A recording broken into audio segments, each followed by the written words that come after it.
bom dia! Que a graça e a paz do Senhor Jesus seja abundante na sua vida, no seu ministério, na sua casa, na sua família. Nós que fazemos o programa Reinar em Vida estamos muito animados porque nesta edição tem Abrindo o Verbo com uma convidada que veio de longe. Ela veio de Curitiba participar do nosso programa e eu tenho certeza que você vai ser muito abençoado compreendendo um pouco mais sobre o tema relacionamento. Mas antes disso, nós queremos falar um pouco sobre o Rema, essa instituição que está com as suas inscrições abertas durante o mês de fevereiro. São 6 unidades no Grande Recife que existem para abençoar a sua vida. Seja onde você mora, entre em contato no link abaixo e eu tenho certeza que haverá uma boa opção próximo da sua casa, próximo do seu trabalho, para que você venha ser enriquecido com o conhecimento da Palavra de Deus. Olá, bom dia, meu nome é Andréa Chá, né? Eu me formei no Rema, eu estou aqui para apresentar o Rema, né? E eu fui aluna do Rema em 98 e 99, né? E eu quero dizer que o Rema, essa escola, não é, que ensina a palavra revelada, mudou a minha vida. É uma palavra que traz o conhecimento de Deus, não é só a letra, mas eu conheci o que está por trás das letras, né? A palavra de Deus, ela mudou a minha maneira de pensar, a minha maneira de falar, a minha maneira de agir. E logo depois de algum tempo, eu tive a experiência de ser professora dessa escola. Hoje, né, eu ensino para libertar outras pessoas também. Né? E Deus não ficou por aí, não ficou por aí. Né? Hoje eu sou diretora do Rema em Igaraçu. Né? Quem conhece Igaraçu sabe que é uma cidade próspera, uma cidade abençoada. O nosso Rema, ele está situado no loteamento Agamenon Magalhães, próximo da fábrica da do Norte. Então, eu quero até convidar você, né, que mora próximo ali, Itapissuma, né, em Igaraçu, Itamaracá, para conhecer o nosso Rema, amém? Conhecer a nossa escola. Né? Nós temos sala para crianças, talvez alguém possa pensar assim, mas eu não posso fazer porque eu não tenho com quem deixar os meus filhos. Mas nós temos sala para criança, nós temos a nossa lanchonete, ou seja, toda uma estrutura, né, está sendo formada para receber você. Né, para que você, assim como eu, assim como dezenas de pessoas ouviram essa palavra revelada e mudou a sua vida também possa ser transformada pela palavra de Deus. Então eu convido você a fazer parte. O número do nosso telefone está aparecendo na tela. Liga para nós, nós temos uma pessoa lá de segunda a sexta, no horário comercial, e que vai atender você e vai dar para você todas as informações. Então não deixe de fazer o Rema, não deixe de conhecer essa escola. Tempo de preparação não é tempo perdido. Tempo de preparação não é tempo perdido. Faça já a sua matrícula no Rema Brasil, em Rio Doce e Olinda. Já já nós voltamos e você vai conferir o quadro Abrindo o Verbo com Priscila Laranjeira. Eu tenho certeza que você vai gostar muito de tudo que nós vamos conversar neste sábado.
Nós temos a honra de receber em nosso quadro, Abrindo o Verbo, a Priscila Laranjeira.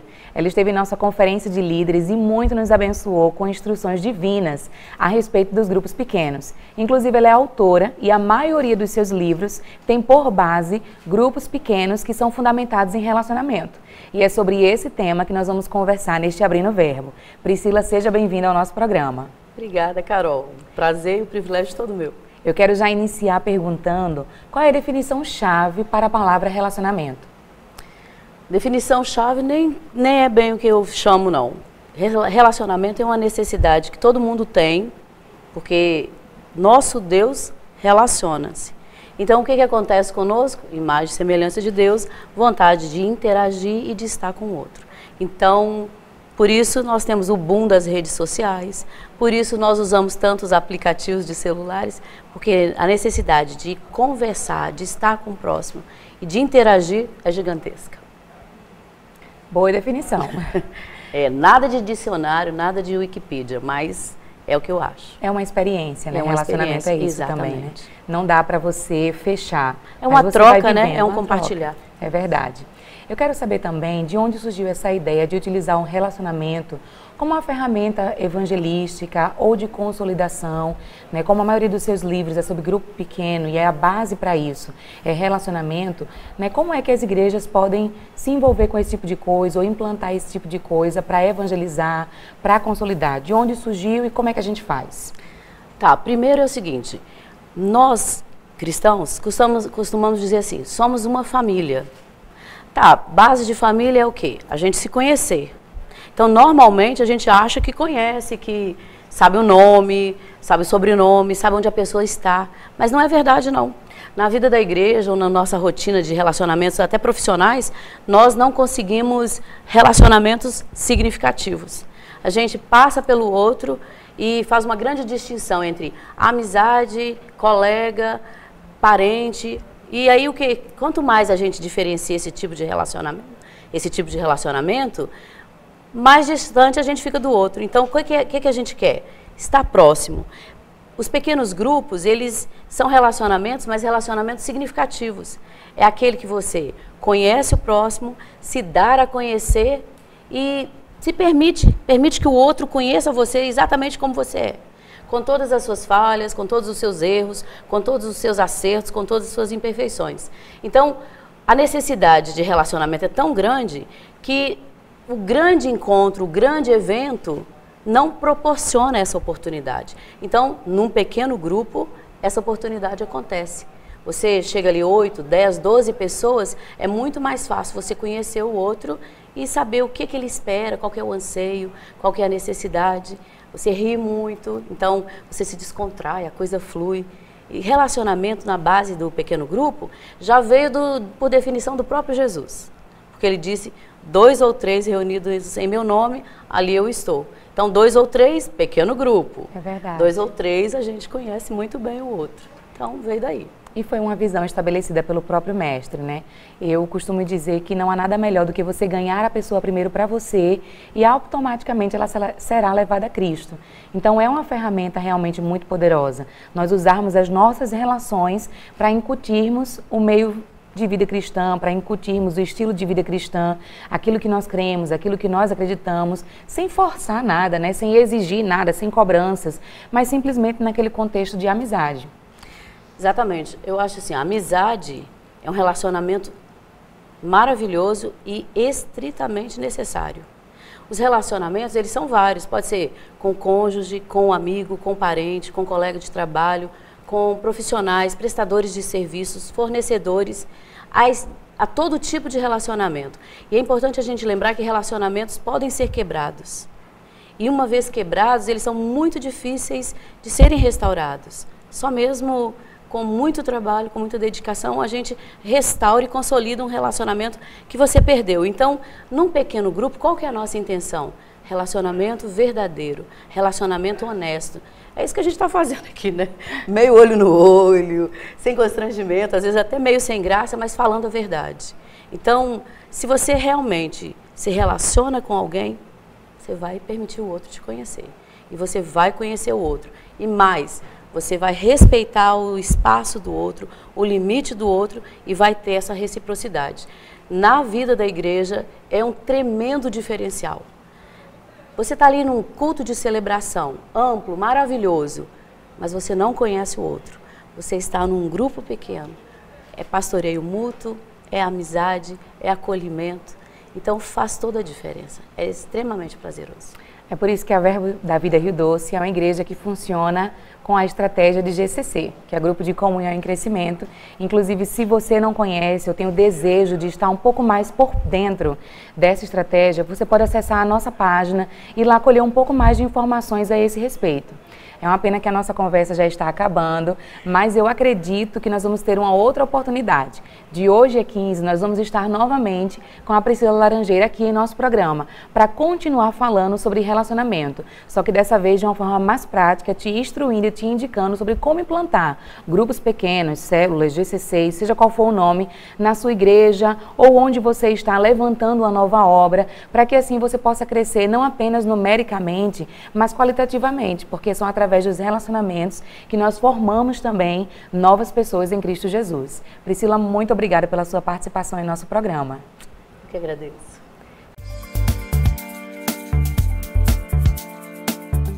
Fique agora com a palavra de Deus através do pastor Cleone Filho. Eu quero começar essa ministração com essa declaração. Deus não criou o ser humano para andar de acordo com os padrões do mundo, mas Deus criou o ser humano para andar segundo os seus princípios.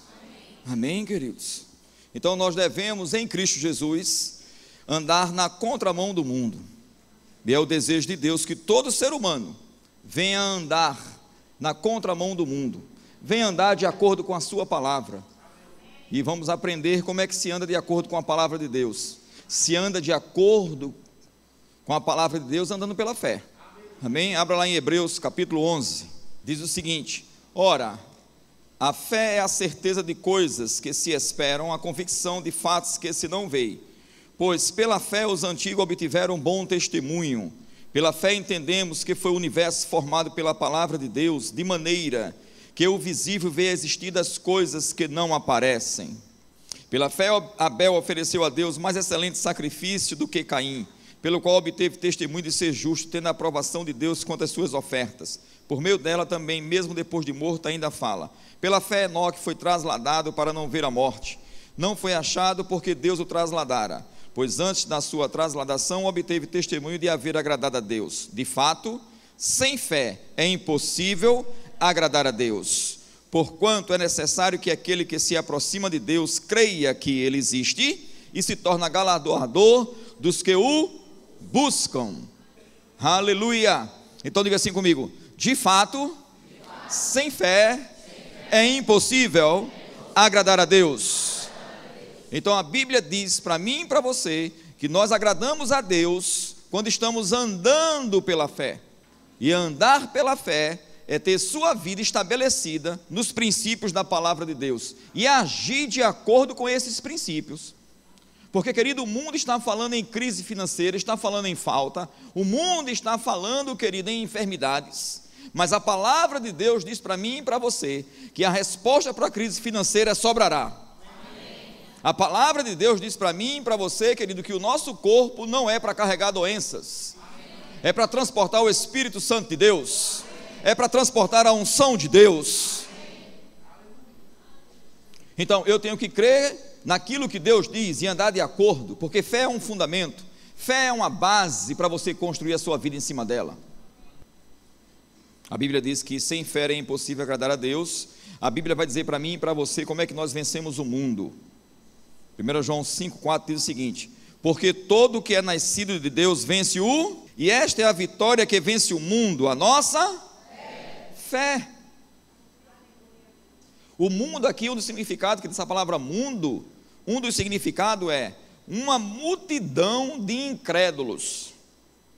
Eu quero que você compreenda, querido, e agarre isso pela fé, porque a Bíblia diz, no começo do capítulo 12 do livro aos Hebreus, da Epístola aos Hebreus, depois de relatar o capítulo 11, que vem ali elencando diversos homens e mulheres que pela fé agradar a Deus, pela fé vencer as circunstâncias desfavoráveis. Aí diz que nós estamos com uma nuvem de testemunhas nos rodeando, que venceram pela fé. Mas a Bíblia também diz, querido, que existe uma multidão de incrédulos que estão no mundo, que estão lançando palavras contrárias àquilo que Deus diz. Mas nós temos que ficar com a palavra de Deus. Nós temos que andar de acordo com aquilo que está escrito na Bíblia. E se sem fé é impossível agradar a Deus, e se eu tenho que agradar a Deus mediante a fé, e se a Bíblia já diz para mim que uma vez que eu nasci de novo, sou filho de Deus, e eu tenho uma fé que vence ao mundo, como eu devo adquirir essa fé? Para estar muito mais fortalecido em meio às adversidades. Diga assim, ouvindo. Diga assim comigo, a fé, ela vem pelo ouvir, e ouvir a pregação de Cristo. Romanos capítulo 10, versículo 17, diz o seguinte: e assim a fé vem pela pregação, e a pregação pela palavra de Cristo. A fé vem pela pregação, ou seja, pelas boas novas do Evangelho. A fé vem pelo relatório bíblico. Agora, queridos, a fé, ela não nega, queridos, os fatos. A fé, ela não está baseada nos seus sentidos naturais. Eu não preciso ver primeiro para depois crer. Eu tenho que crer no que Deus diz, então eu vou ver. Como é que nós sabemos? E eu quero falar inclusive para você que está nos assistindo na sua residência. Como é que nós sabemos que Deus está conosco? É preciso que eu sinta um arrepio no meu corpo para saber que Deus está comigo? Não. A Bíblia garante. Jesus Cristo disse: eis que estou convosco todos os dias até a consumação dos séculos. Eu não preciso sentir um arrepio para saber que Deus está comigo, porque Ele já está comigo. Então, nós não negamos, querida, as circunstâncias que às vezes se levantam contra mim e contra você, que são circunstâncias desfavoráveis, porque existem circunstâncias que são boas, mas as que são desfavoráveis, queridos, nós não negamos. Agora, nós não vamos dar atenção a elas. As circunstâncias que são favoráveis, nós celebramos. E de fato você tem que celebrar a sua vitória antes mesmo de você ver manifesta no natural. Porque você é um ser sobrenatural em Cristo Jesus.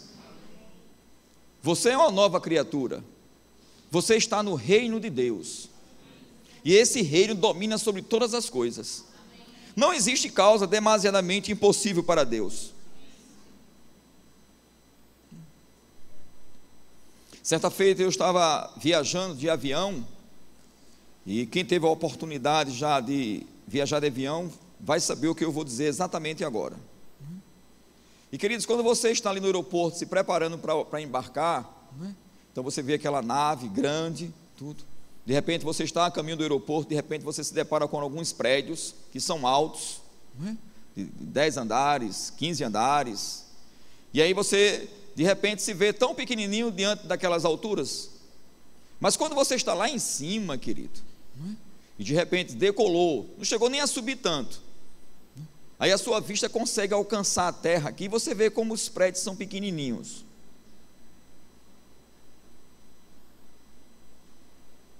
Sabe que a Bíblia garante para mim e para você que nós já estamos assentados nas regiões celestiais em Cristo Jesus? Sabe que Deus não quer que você enxergue seus problemas de baixo para cima, mas sim de cima para baixo.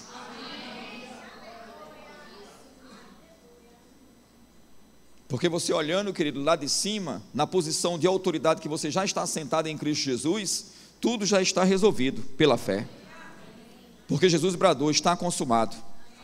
E Ele disse: esta é a vitória que vence o mundo, a nossa fé. Fé no que está escrito na Bíblia. Então eu vou te dar um exemplo. Vamos supor que você seja acometido de uma enfermidade, e de repente, querida, a Bíblia diz que Jesus já levou todas as nossas dores, todas as nossas enfermidades. Ele carregou sobre si. Então, querido, deixa eu te falar um negócio. Nós consideramos a medicina, nós respeitamos a medicina, nós respeitamos os médicos, mas respeitamos muito mais a palavra de Deus. E a palavra de Deus diz que eu já estou curado. E eu tenho que ficar com o que a palavra de Deus diz. É com esse relatório. Porque pregação também, o significado é relatório. Eu não vou ficar com o relatório, querido, de um desengano de um médico. Eu vou ficar com o relatório, querido, da Bíblia. E nós sabemos que Deus também cura através da medicina. Está comigo, querido? Mas eu quero te dizer, querido, para mim e para você, nós temos que ficar dando a primazia a esta palavra. Eu não estou dizendo que você não possa procurar um médico. Deixa eu te falar um negócio, querido. É muito bom, é bênção para nossas vidas a medicina. Mas eu quero te dizer o seguinte: às vezes a própria medicina, o médico, ele chega para você e diz: olha, só Deus.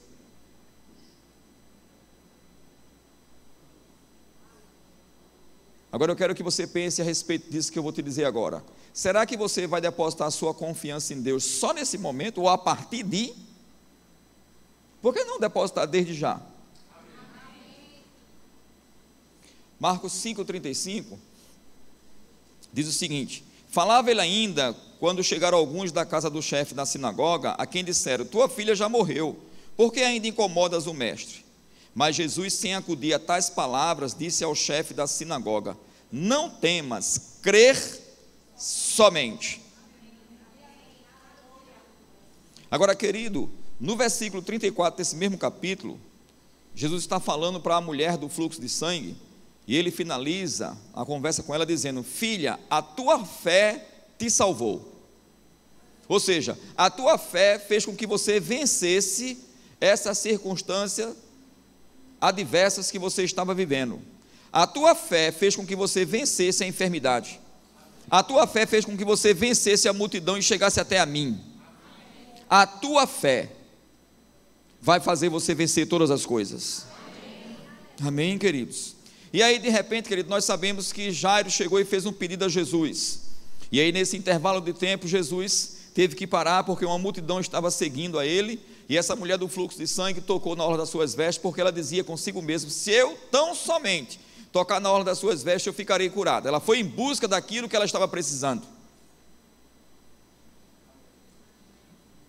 Está comigo? E aí, querido, já estava ali esperando, acompanhando Jesus, e de repente chegam algumas pessoas, como de repente chegam algumas pessoas para mim e para você. Muitas vezes nós temos projetos, nós temos sonhos, nós temos alvos nas nossas vidas, seja como indivíduo, seja na vida familiar, seja na vida profissional, seja na vida no contexto ministerial. Cada um de nós, querido, temos sonhos e desejos para serem realizados, não é verdade? E muitas vezes nós até compartilhamos esses sonhos que nós temos. E muitas vezes, querido, aparecem pessoas, como apareceram aqui, para chegar para Jairo e dizer assim: olha, não incomoda mais Jesus não. Em outras palavras, eles estavam dizendo: não tem mais jeito. Mas a Bíblia diz que Jesus se virou para Jairo e disse: Jairo, não temas. Todas as vezes, querido, que uma situação adversa quer trazer temor ao seu coração, você vai ouvir da parte de Deus isso: não temas, não temas, não temas, não temas, crê somente, crê somente, crê somente. Por quê? Porque o povo que conhece o seu Deus se tornará forte e fará proezas. Então, querido, buscar a Deus, se encher de fé, é você buscar a Bíblia, é você ler a palavra, é você estar orando, é você estar em comunhão com Deus, porque a fé vem pelo ouvir e ouvir a pregação de Cristo, ouvir a palavra ungida. Mas eu quero te dizer, querido, incredulidade também vem pelo ouvir. Mas aqui a Bíblia diz que Jesus, sem acudir, eu amo isso, querido, sem acudir, sem dar atenção, sem considerar aquilo que estava sendo dito. Sabe, querido, quando alguém chegar para você e disser assim: olha, não tem mais jeito para você, aí você vai dizer assim: tem, porque eu creio. Sabe o que está acontecendo? Você não está acudindo a esse comentário, ou seja, não está aceitando, não está considerando, você está considerando o que Deus diz. E a Bíblia diz que quando você considera o que Deus diz, você está agradando a Deus. E quando você está agradando a Deus, querida, a Bíblia diz que Ele se torna presenteador Deus ama dar presentes, mas para aquele que está vivendo pela fé. Está comigo? Diga: eu estou andando em Cristo Jesus, na contramão do mundo. Não, diga isso mais alto para a gente ouvir. Diga assim: eu estou andando em Cristo Jesus, na contramão do mundo.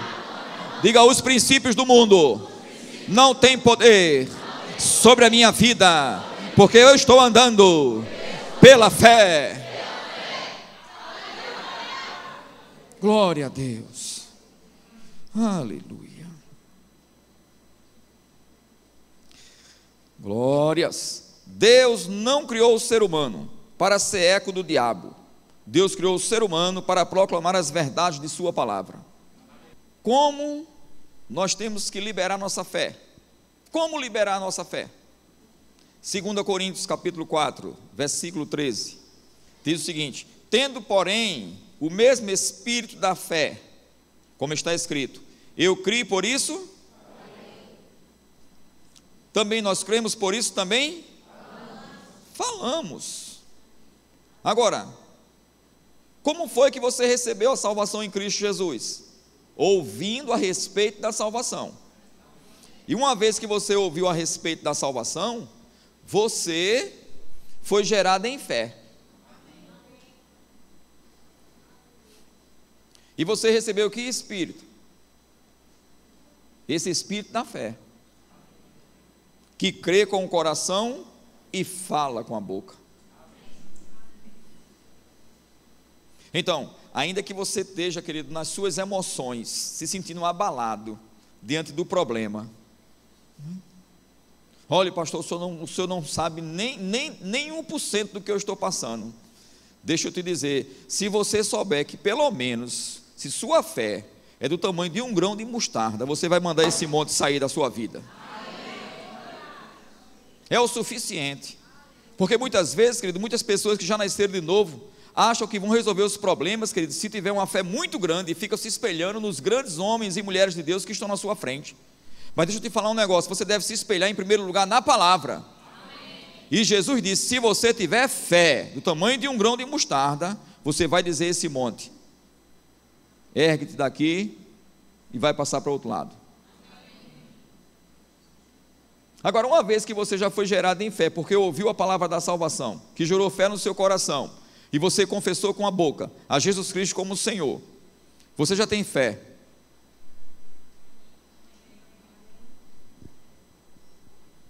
Ei, você já tem fé para resolver esse problema.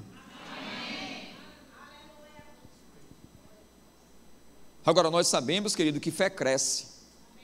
Então, da mesma forma que você recebeu fé para a salvação e para resolver algumas coisas que está passando na sua vida que não está de acordo com a Bíblia, você vai aumentar a sua fé.